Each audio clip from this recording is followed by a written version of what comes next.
Salut! Alors aujourd'hui on va regarder comment on fait pour imprimer des proxys sur Magic.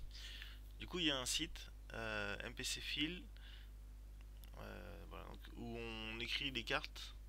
Ce qui va se passer c'est qu'en écrivant les cartes ça va télécharger les images des cartes.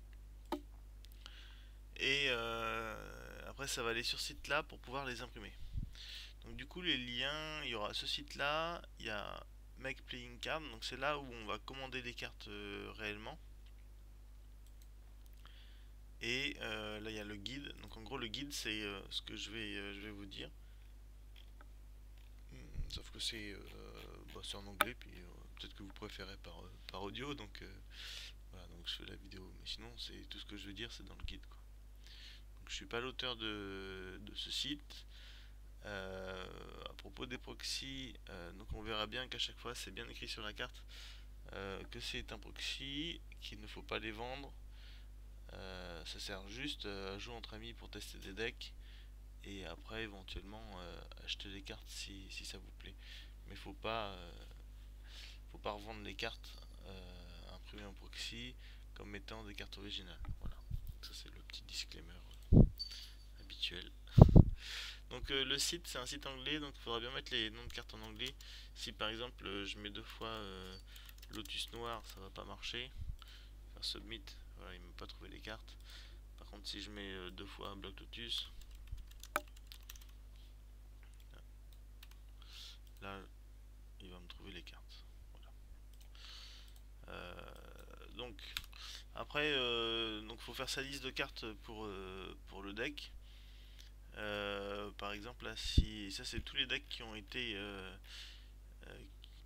qui ont été faits par, enfin tous les decks officiels qui ont été faits par les créateurs de Magic. Donc là par exemple, je sais que ce deck là, si on veut le commander sur Amazon, il est à genre 300 €. Bon, du coup si on n'a pas envie de payer, on peut regarder ce qu'il y a à l'intérieur du deck ou celui-là. Celui-là c'est pareil, c'est un deck artefact, il est assez fort. Donc j'ai pris la liste. Donc j'ai trouvé une liste sur internet sur ce site-là. Voilà, je connais pas spécialement, mais j'ai cherché le nom du deck, espace deck list, et je suis tombé sur ce site-là. Donc ce site-là, il permet de télécharger tout le deck en version texte. Et du coup, dans l'idée, après, on se retrouve avec un deck comme ça. Donc, il y a tous les noms de cartes avec le nombre de cartes devant. Donc ça, c'est ce qu'il faut pour le site. Faut faire gaffe parce que des fois, il y a marqué aussi, quand il y en a plus qu'un, à chaque fois, c'est des terrains. Donc si par exemple, il y a marqué 7 plaines, je suis en QWERTY, s'il y a marqué 7 plaines, bah faut les retirer, ça sert à rien de payer pour imprimer des plaines. Je pense qu'on a tous des plaines chez nous, donc c'est pas la peine. Donc mettons que j'ai trois decks à imprimer. Il y a celui-là, celui-là, et il y a un autre deck qui me plaisait bien, qui est sorti récemment. Voilà, c'est celui-là, sur les évolutions. Donc voilà, mettons j'ai envie d'imprimer ces trois decks. Donc ce que je fais, c'est que j'ai mis toute la liste des trois decks. Voilà, elle est là. Hop, donc là, je copie, je le mets là-dedans. Petite moulinette. Alors ça charge.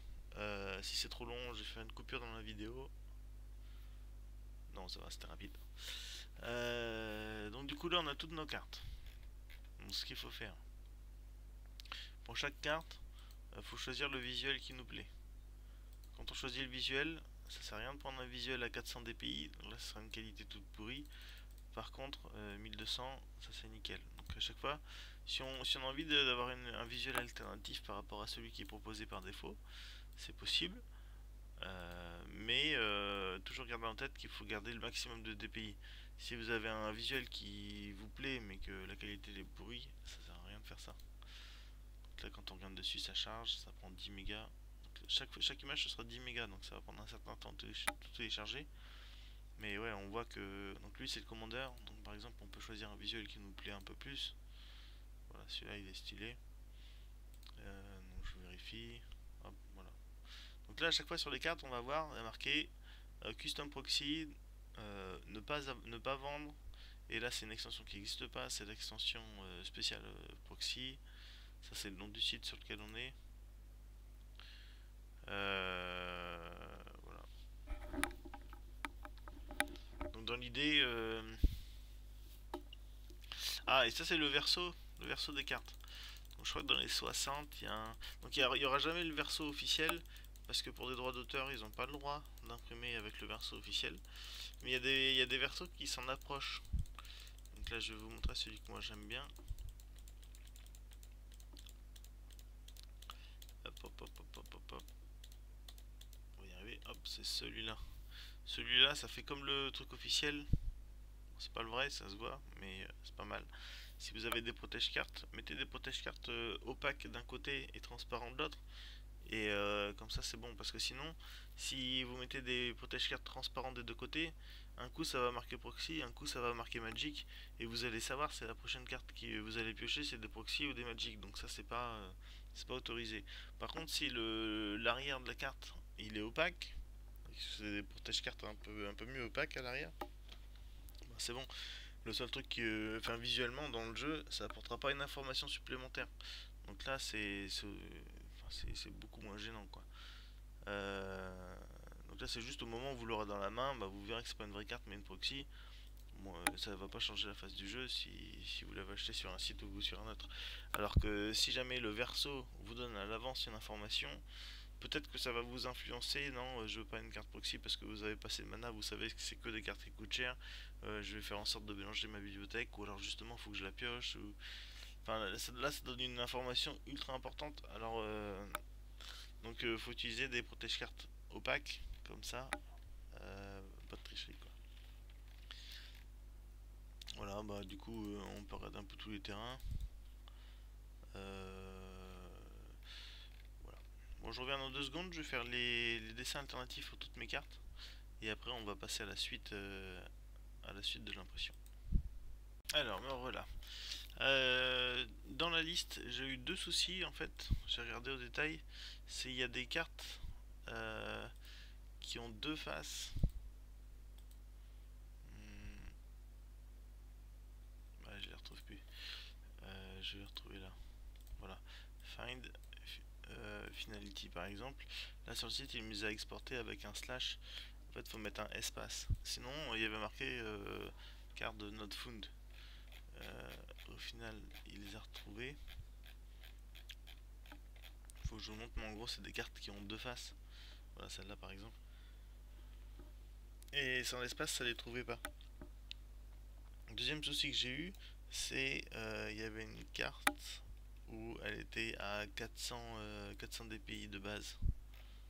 Voilà celle-là. En fait la première elle est à 310, donc 310 dpi c'est pas ouf. Donc il faut bien être sûr d'être sur le 1200. Sinon la carte elle sera toute floue, ce sera pas beau.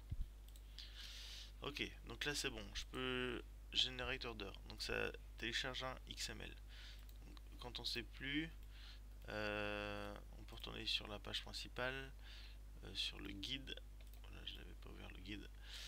Euh, donc là tout est réexpliqué hein, si jamais vous voulez relire. Donc il faut télécharger le card.xml là à la fin en générateur d'heures. Ah d'ailleurs je suis pas bon. Je l'ai refait tout à l'heure et j'ai pas pris le bon fond. J'ai failli me faire avoir. Est-ce que du coup avec le problème de slash de carte là ça allait pas. J'ai dû le régénérer. Et j'avais oublié de rechanger ça. Ok, donc on régénérateur d'heures, donc ce sera bien le XML1. Donc sur le guide ça dit il faut télécharger le autofill.exe. Donc c'est sur le GitHub autofill.exe là. Normalement j'ai déjà téléchargé. Faut juste que je récupère le card.exe, couper, coller. Je pense que le parenthèse 1 peut poser souci. Donc il faut bien que c'est exactement le nom card.xml dans et autofill.exe. Tout ça on le met dans un dossier, n'importe lequel, mais il faut que ce soit sous le même dossier. Et alors là du coup, en fait en appuyant sur exe là, en double-cliquant l'exe, ça va automatiquement se connecter au site, celui-là, au site qui permet de télécharger les images. Enfin, ça va télécharger toutes les images, sachant qu'elles font toutes genre 10 mégas. il y en a, j'ai mis 3 decks, donc il y en a 300, ça fait 3 gigas. Donc ça va me télécharger 3 gigas d'images.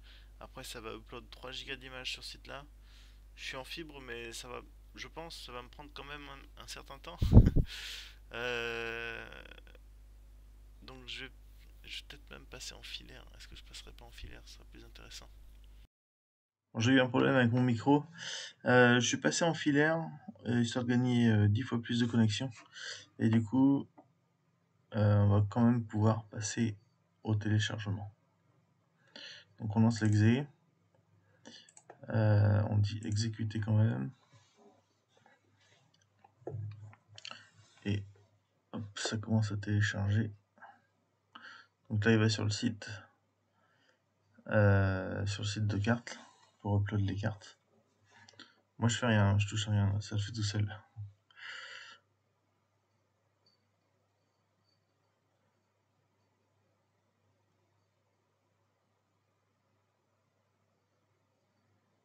Hop, il commence.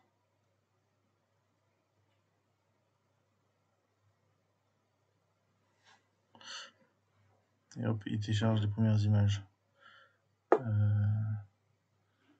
Je vérifie que je suis bien en train de télécharger, d'enregistrer. Ouais, c'est bon.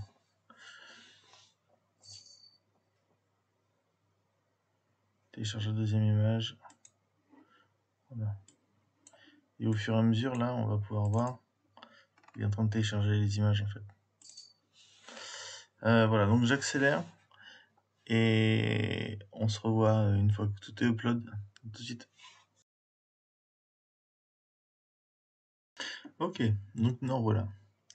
Je regarde vite fait, est-ce que tout est ok? Ah. Là, j'ai une carte où l'avant et l'arrière, il a mis la même chose. Je pense pas que ce soit normal.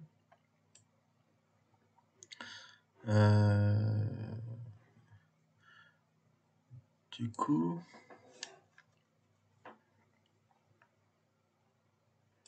je retournais dans le Customize Back. Je pense qu'il y a un souci là. Ouais, et j'avais cru voir que c'était comme ça. Voilà. Donc là, quand il y a des cartes qui sont le recto et le verso, c'est pas la même chose. Voilà, il suffit de mettre le deuxième verso ici, tu drag and drop sur ta carte. Et c'est nickel. Donc next step. Hop, ça rame parce qu'il y a beaucoup de cartes.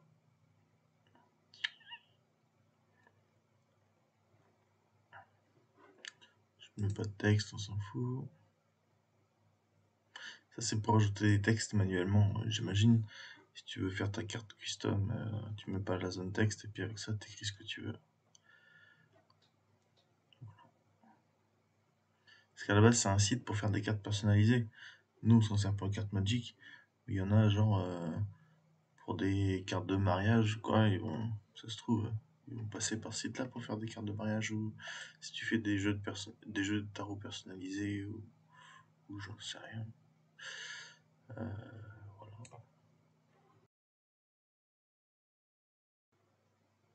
Ok.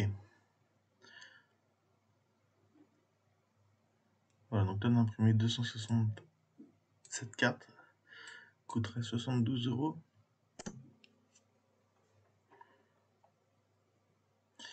Du coup, 72 en 55, on le divise par 267 cartes.